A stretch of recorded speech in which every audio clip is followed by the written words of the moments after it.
With so much confusion floating around with this issue, let us introduce a statesman who is more than qualified to discuss this matter than I am. The Honorable Secretary of State of Ohio, Frank Larose, joins us now. Thanks, Aiden. Thank you for being here on such a historic night. Absolutely. We're excited. And of course, Ohio has elections that people can trust. It's convenient and secure. And now it's time to make sure that the voters have their voice heard. Yes. Well, let's get right into the issue that matters most with here in the state of Ohio.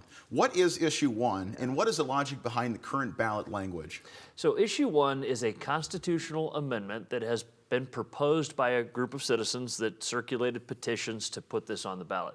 It really would be a massive rewrite of the way that redistricting happens in Ohio. That's, of course, the process of drawing state legislative and congressional districts. It's been a controversial process for 200 years, quite honestly. In fact, the term gerrymandering goes back to 1812 when Elbridge Gerry, the governor of Massachusetts, first drew a salamander-shaped district to benefit his party. So it's been a controversial process for a long time. This thing is nearly 13,000 words long. Come on. Which is almost twice as long as the entire U.S. Constitution. The U.S. Constitution is about 7,500 words long. So this one amendment to the state constitution would massively change the way that district lines are drawn and really take away the protections against gerrymandering that were put in place by the voters just a few years ago, passed with over 70% support. I have concerns about this because I believe that it would put a group of unaccountable, unelected individuals in charge and then require them to gerrymander the state really to benefit one side. That's why I'm opposing it personally, but of course we're administering the election and it's going to be up to the voters. Yeah, we're looking forward to seeing the results of this issue. Oftentimes, whenever a person sees a congressional district map, it almost looks as if it's kind of cut like a jigsaw and a kid with a crayon. You know, it often looks very interesting the way it's all cut together. When an average citizen sees this and calls it gerrymandering, what exactly is gerrymandering, and is that what we have currently in the state of Ohio? Yeah, it's one of those things that's definitely in the eye of the beholder, right? If your party benefits marginally from the process, then you consider it virtuous. If your party does not, then you probably don't like it. But it's not a good way to judge districts by just looking at them visually, right? And this is not just the case in Ohio, but really everywhere. Districts are drawn for a variety of different reasons. Of course, you need to reach a certain population size, and those need to be exactly equal, the certain number of voters. You need to keep communities of interest together. You shouldn't break up municipal boundaries, counties unnecessarily, that kind of thing. Another thing to take into account is trying to create competitive districts, which I think is a virtuous thing. And of course, people arrange themselves in all kinds of different ways, meaning people tend to group together ideologically. You can predict a lot about somebody's political views based on their zip code, for example, which is just the reality of how people tend to cluster. And so just looking at the way that a district lines are drawn necessarily visually, how pretty it is or how, that kind of thing, is not necessarily the best way to judge how fair or not a district is. But ultimately, it comes down to people making a decision to draw maps. They have to take in all those things into account, and including, by the way, a variety of court decisions over the years. There's, for example, a requirement to, where possible, draw minority districts when you can, so that people have the opportunity to vote for someone from their ethnic group. That's a requirement that has existed for a long time as well. And so, the current lines that are drawn follow the Ohio Constitution very carefully to prevent the kind of gerrymandering that was, a concern in the past. And that's why I think that the current system should be kept in place. And again, the real nub of it is you can hold the people that draw those district lines accountable if you don't like the work that they do. With this new commission, essentially 15 bureaucrats that you can't fire, well, the old saying is if you can't fire somebody, they don't really work for you, right? And so that's one of the concerns that I have. And also, who's paying for it? This Issue 1 campaign has largely been funded by out-of-state special interests, including a foreign billionaire who we believe has put millions of dollars into it. That's suspicious as well. Yeah, I know recently that the Supreme Court or several courts have struck down an issue that was passed on May 30th about foreign money into state issues. What is an update that you can give on that that has prohibited that? Yeah, so the state legislature wisely stepped up, and we were working with them to do this, and passed a clear prohibition that only American citizens have the right to give money to issue campaigns in Ohio. Previously, this literally a Swiss billionaire named Hans-Georg Wyss had found a way through a bunch of LLCs and nonprofits and that kind of thing to do what I would really consider political money laundering and funnel money into an issue campaign. That was last year's issue one. He attempted to do it again with this year's issue one. Why is a guy from Switzerland so interested in Ohio's politics? Well, it's because it's about power for them. And so the state legislature stepped up and said, no, only American citizens can give money to issue campaigns. That was challenged in court. The first court struck it down. However, on appeal now, it has been upheld. And so, of course, my job as the Secretary of State, among many other things, is to enforce campaign finance rules in Ohio. And so we are now in the process of making sure that that law is correctly executed and implemented. And so that's a process that involves our team at our Public Integrity Division, making sure that if someone violates that law, that they face consequences for it. Yeah, with all the rules of the game changing on how you can do this, it can be difficult to keep this up. Twice the state of Ohio affirmed that we should have the current redistricting commission. Why is it that the left and out-of-state firms seek to get rid of the Ohio Redistricting Commission? We in Ohio have twice affirmed. Yeah, I view it as a power grab. I mean, the other side has not had a particularly winning record at the ballot box here in recent years. I think it's because the voters of Ohio reject their out-of-date and sort of big government solutions to every problem that exists. And that's why they're not winning elections. So they're trying to give themselves an advantage by changing the way that district lines are drawn. And this is a playbook that we've seen before. As we were talking about on the walk in here, this very same plan was put in place in Michigan in the past. In fact, in 2018, they created a so-called independent commission. I'm using air quotes because these things are never truly independent. In fact, in many cases, what you're doing is requiring partisans to pretend that they're not in order for them to serve on this commission. And the results are predictable. We've seen it in places like Michigan and in California and in others. It has created a distinct advantage for the left. Yeah, so we saw this historically happening in Detroit. Detroit was a big issue.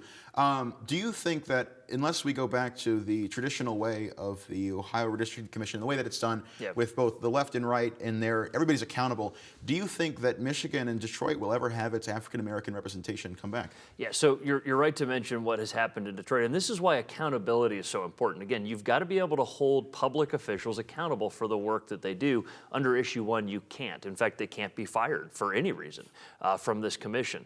Although we're paying them, right, they can't be fired from the commission, which is a little bit suspicious. In Michigan, in 2018, they passed a new way of drawing district lines that played out in 2020 and 2021 as they drew their new district lines. So look at the city of Detroit. It's a majority African-American city, over 75% has historically been that. And historically, for the last 80 years, they've had a black member of Congress, at least one.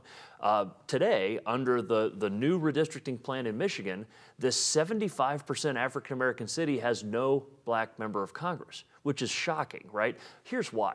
When they're trying to create a certain number of districts to benefit their party, they will crack urban populations and draw them out into the suburbs. So they'll take 20% of this urban population and then carry that district all the way out into the burbs, and they'll continue to borrow from those urban populations so that they can essentially force a square peg into a round hole and create more Democrat-leaning districts. What it does is it really dilutes minority representation, which is truly problematic for the people that live in that community that deserve to at least have a chance of electing somebody who looks like them. And that's historically been upheld as a civil rights protection in this country. But again, in Michigan, they had no problem cracking those urban populations just to get a certain raw number of Democratic districts. I fear the same thing will happen in Ohio.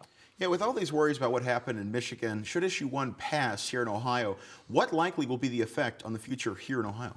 Well, it will require the immediate redrawing of district lines, which is also disruptive. We call this mid-decennial redistricting. So if you're confused now about who your member of Congress is or who your member of the state legislature is, those will all change again after, if this were to pass. There's also a number of things in here that I believe are unconstitutional, and I suspect the people that wrote this amendment had that concern as well, so they put in what's called a severability clause, which means if a judge strikes down part of this, the rest of it still stands. One of the things that's literally in here, I consider a First Amendment violation, is that you're not allowed to talk to members of the redistricting commission if issue 1 passes. So if your kid plays soccer with their kid and you have a concern about the way that they're doing their work, and if you mention something to them on the soccer field one day, you're actually violating the Ohio Constitution by talking to a public official. I think that's wild that's actually written in there, that you're not allowed to express your opinion to members of the commission unless you do it in a publicly advertised meeting, which is pretty wild. I think that gets struck down by a court, but that's just one of the many things that are problematic in here. Yeah, so we have all these worries about the current, what is trying to be proposed. Are there any challenges that the Ohio Redistricting Commission is currently facing? Well, the Ohio Redistricting Commission has completed its work and gone out of business, right? So it's really meant to be something that happens once every 10 years. Traditionally, we call it decennial redistricting for that reason.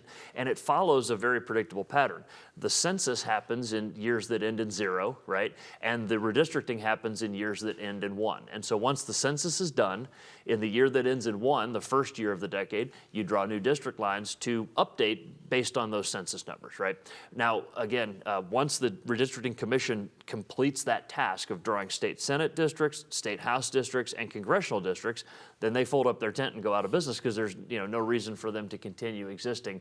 Again, this kind of stands back up a new redistricting commission in the year 2025 and would put it right back to work spending untold amounts of money. That's one of the other things. It's literally unlimited how much money they can spend on court challenges, for example. So it's kind of a full employment plan for lawyers if this thing passes as well. Well, Secretary Larose, another large component of your office as Secretary of State is upholding our elections in Ohio. Yeah. Are you confident in the Ohio election integrity? Not only am I confident, but even more important, the people of Ohio are confident. That has shown in recent polling that we've seen, and including high numbers of both Democrats and Republicans. Why is that? Well, Ohioans know that we have a process that's run in a bipartisan way. If you go to your county board of elections, it's half Democrats, half Republicans. Go to your voting location, it's half and half. And yeah, they keep each other honest, but they also work really well together in a patriotic way. We run honest elections because we maintain accurate voter rolls. What does that mean? That means that we take dead people off the voter rolls on a monthly basis. That's not controversial. We check IDs to make sure people are who they say they are. We make sure that only American citizens can vote in our elections, and when we catch non-citizens attempting to register to vote, we immediately remove them from the rolls and actually refer them to law enforcement because it is a crime to do so. We have voting machines that never connect to the internet. If there's one thing I want to make sure every Ohioan knows, voting machines never connect to the internet. They don't have a Wi-Fi, a Bluetooth, a LAN connection, nothing that connects them to the outside world. And so, yeah, those voting machines give us that rapid result on election night because we want to know on election night. And by the way, Ohio will give you the results on election night, maybe a late night, but we'll give you the results on election night. But then 3 weeks later, we count the paper because 100% of Ohio's ballots are on paper, without exception. Whether you fill in an oval or touch a screen and it prints out the paper, every ballot cast in Ohio is on dead tree wet ink paper. And that post-election audit, counting the hard copy paper, allows us to check to make sure that the machines were right. So we don't have just paper voting. We don't have just electronic voting. We have both operating in parallel, and they have to reconcile with one another. By the way, during the 5 years I've been in this office, we've had an accuracy rate above 99.9% when we count the paper and compare it to the electronic results. So here's a challenge for any of your viewers that may have concerns about this. Educate yourself. Instead of reading everything you see on social media and taking it to heart or whatever YouTube videos people make, go to voteohio.gov/secure. That's our website that talks about these security protocols, voteohio.gov/secure. And if you want to take the next step, sign up to be an election day poll worker, an election official. You can sign up right there on the website. It'll be too late for this election, of course, but next spring we'll be holding another election, and you can see firsthand why I say without hesitation that it is both easy to vote and hard to cheat in Ohio, and why Ohioans can go to bed on election night knowing that it was an honest contest. Yeah, Secretary Larose, a year ago at McFan, you recommended that I should become a poll worker, and I did. And I thank you for that advice. I was able to see the strength of our elections and also just the beautiful bipartisanship where Republican and Democrat could work together on these issues. Yeah. So I want to say, Secretary Larose, thank you so much for speaking tonight, and we appreciate your insight on this issue. Thanks, Aiden. Our election coverage continues here on AU TV and 88.9 WRDL. Back to you.